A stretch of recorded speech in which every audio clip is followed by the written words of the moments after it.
Like guys, sum hu na tha boi pui vak ngai lo ha dam si ina tanga lak lu thai net om chung signal man chu chu alak lu char char thai ni chu an ania an hi tihian alinga hianin kalut menga yana linga hin kan download sa hi kanei to kai chon download he ta hianin chuanin ta hianin download anga ke chuanin kanei to sa ma se ta hianin kan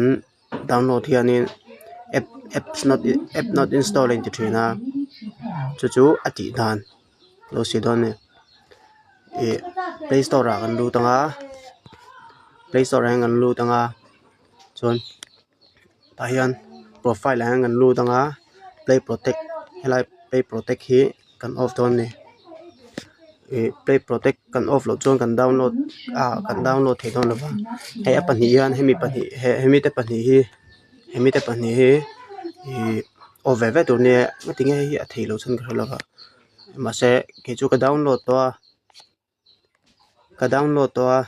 chuan number te kan chulu tanga password te kan chulu tanga kha password le kan number chut kha Google a kan save ang heta anoi lampanga khanin alo langa chu kan save nga langa chuan message kha amai na kalanga he tinglai hi hetiang hianen akal char nga paisa kha kan lu char do ni chuan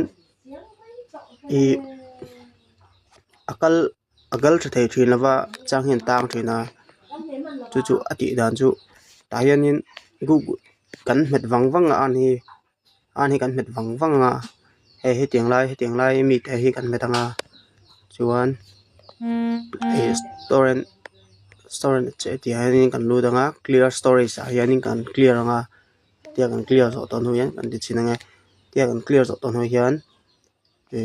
kan lu thaleang Google vela kan save to chuanin ti hian number te hi lo mhala sign up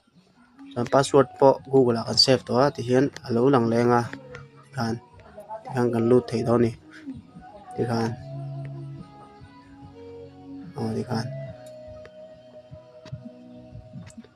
a bek le maya ti hian chuan hi me ba withdraw te poi ol sam boka ma se kan withdraw roll in an lun hal kher lawa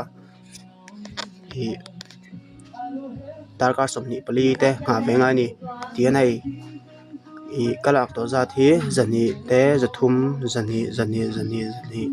sanga zani zali zarung zariat sangkhat le zathum kal lu to ni tla thum thali vel chu khoi ve to chuanin ati dan chu my card te hianin withdraw dan chu my card te hianin Google SBI ten chon hai ti hian card holder te SBI IFSC code te chon bank number te chut lu tur nia chuan withdraw khan to me ol sam tuk ti khan kha jong ka ni ilo lok pui thak ba be se